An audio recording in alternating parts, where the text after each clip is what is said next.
Hello guys, দেখো এখানে আমার বোন আইসক্রিম খাচ্ছে। এই যে নুপুর দিদিও আইসক্রিম খাচ্ছে, মাও আইসক্রিম খাচ্ছে, সবাই আইসক্রিম খাচ্ছে। আমার এই দিদিকে দেখো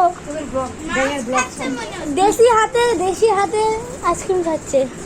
দেশি হাতে সে আবার কি হয়, আর বিদেশি হাতটা কেমন? চামচ দিয়ে। এই যে আমার মানি এইভাবে আইসক্রিম খাচ্ছে। মানি আমার কাগজ দিয়ে তুলে তুলে খাচ্ছে। ওরা চামচ জোটে নাই। দিদুনের অবস্থা মানে একদম থুরথুর হয়ে গেছে না, থুরথুরে। দিদুন একবারে সব মুখে পুড়ে দিয়েছে। ওই জন্য মানিকে দেখো, আরে দেখো বোন এখনো খেয়ে যাচ্ছে, আবার আইসক্রিম চেয়েছে। শরীর খারাপটা যখন হবে তখন বুঝবি।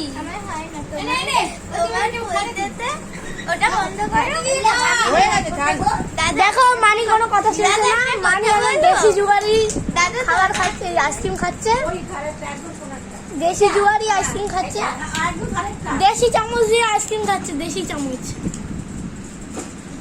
একদম। তো টাটা গাইস।